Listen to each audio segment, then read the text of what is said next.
backstage again at the M3 Rock Festival Friday night. This is like, we're back in this whole Jersey thing tonight with, first it was Steve Brown, now like my longer time friend, Mr. Eddie Trunk. And we're sitting here, sorry Eddie, but we're sitting here like in a very weird situation where I actually get to ask Eddie questions. Oh yeah, little role reversal here from Mr. Baker. Yeah. And yes, we are fellow Jersey guys, even though I still live there, you don't. You got smart and got out. I don't know. Although you're in more taxes than I'm in. I know. The only thing that's not like taxed as much, though, is like real estate. You pay way more in real estate taxes than I do. Right. Property taxes are brutal. I'm sure people watching would love to know about our tax brackets, but. But, you know, the good thing is we actually know more things than just music. Yes, we do. We do. We do. We know real estate. We know real estate. You know lacrosse. I do know lacrosse. Yeah. Yeah, and then so let's get back to music then, because they don't care about lacrosse or real estate here. So after tens of thousands of interviews, I'm going to ask you. We're going to talk about a couple things. Let's talk about Jersey first, okay?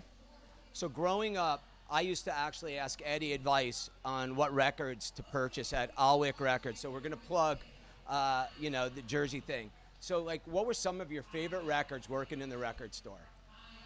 Well, I spent years working in a record store, and it was really very helpful because the one thing people are surprised about with me is, like, people know that I'm into rock and I know a lot about rock and metal, but they'd be surprised to know how much I know about pop music and other genres from that time, because the record store forces you to learn about music even if you don't personally like it, because you got to sell it. Yeah.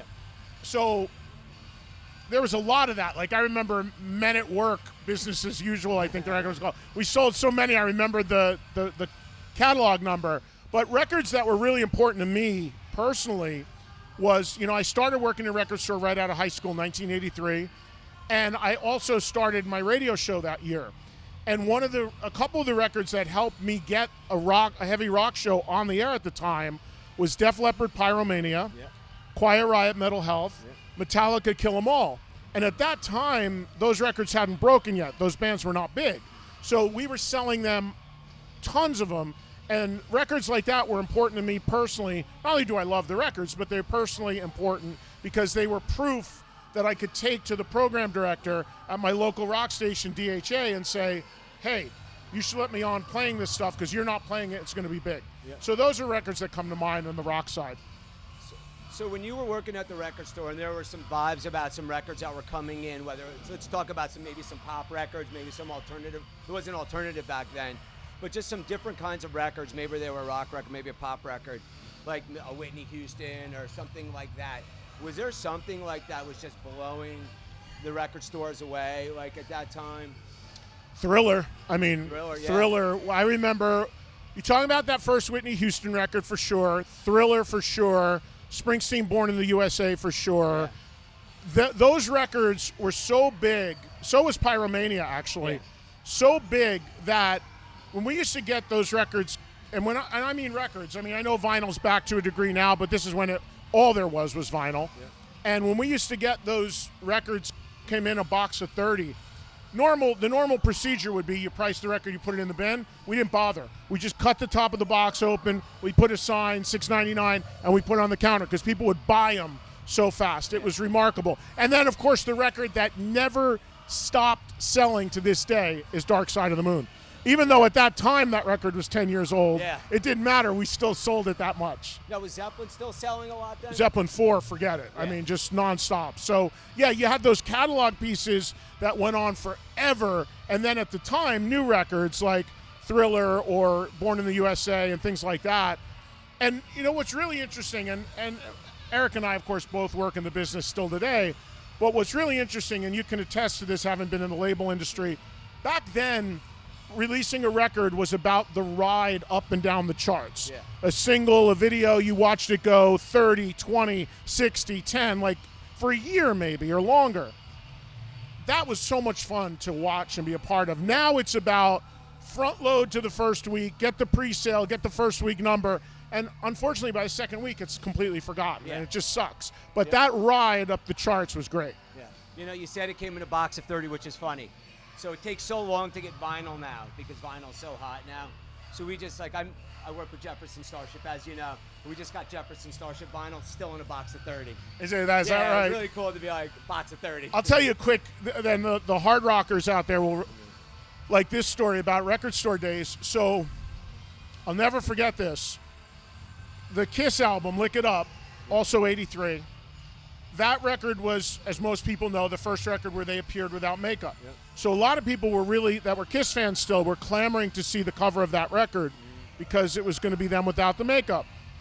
Well, we got that record about a month early by accident because they shipped us a box of John Cougar Mellencamp records.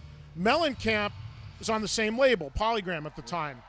Somebody made a mistake at the shipping plant, and instead of putting Mellencamp records in the box, accidentally put Kiss Lick It Up in the box a month before anyone was supposed to see it. Wow. So we opened this box of Mellencamp records, and there's Kiss without makeup on the cover. We're like, and we felt like we had this contraband, so we, of course, wanted to sell it early, and the manager's like, double price it and put it out. So we kind of hid it and sold it when we weren't supposed to, but I'll never forget that, like being a huge Kiss fan, like ripping open the box, thinking I'm going to see Mellencamp, and there's Kiss without makeup. Was that the first time you ever saw Kiss without makeup?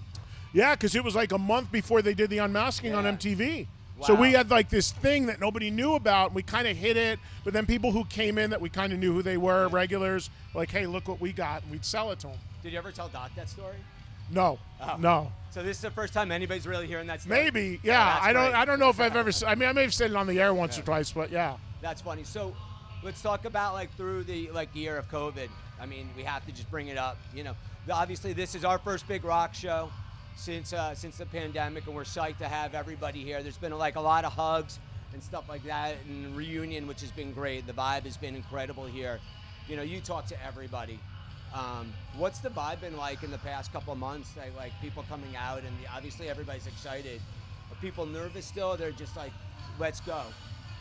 I think it's very much let's go. This is my first big event since everything happened. But I've been out the last month or two doing club, theater level stuff. But at every level, club, theater, amphitheater like this, the underlying thing, and even all the artists are saying it, yeah, the last year and a half sucked, but it's just like getting on a bike. Like, everyone is completely reverting to the way it was, for better or worse, depending upon your view. But it's completely like you feel like you didn't miss a beat. Yeah, we missed about 18 months, but the feeling is once you see everybody, same thing. Yeah. Hugs, handshakes, whatever, and just rocking again. And sure, people are reinvigorated and excited to have music back again. Of course they are. But just the feel of it feels like just picked up right where we left off. Yeah, I feel the same way. I actually, besides the horror of everything, I felt like the rewind and the reset was probably a good thing for everybody. You know, obviously the impact of it was horrible. Well, we're lucky because you and I, during COVID, both still got to retain our core jobs. Yeah. You as an artist manager and me in radio. Yeah. So losing things like this were more ancillary things. So it was something we weathered. But when I just brought on Kicks a few minutes ago, I made a point of calling out a thanks to the folks that are working. Yeah. You know, because the people who rely on the touring crews and stuff, who were really in bad shape for the last 18 months or so, you know, you got to give it up to them. But for me, it was, I had the blessing of having my main radio gig, which I could do from home.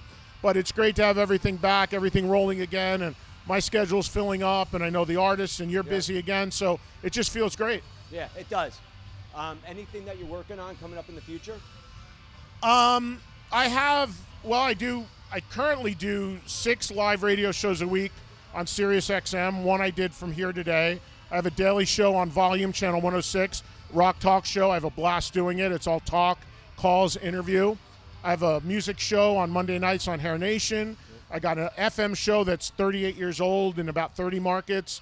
Podcast. So super busy, super grateful. A ton of this work coming back on the road, hosting things all over the country. Great to do that. And I just bought a second home in Las Vegas, and I am working on nothing I can announce yet, but very close to having a really cool thing that I can talk about hopefully soon.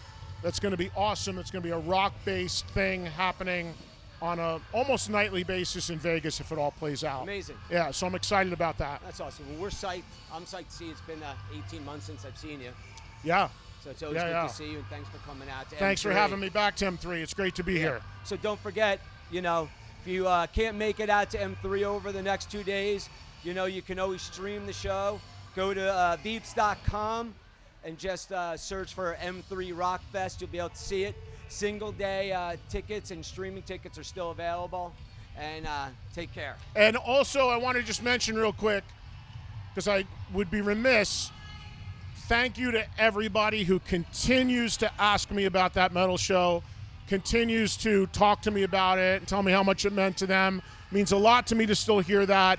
It's not a dead issue. Fingers crossed one of these days we'll be able to bring it back. We'll see. But it does not go unnoticed, and thank you for your continued support. Radio, TV, whatever, it means a lot. So keep rocking. Thank you, and thanks, Eric. Yeah, thanks a lot.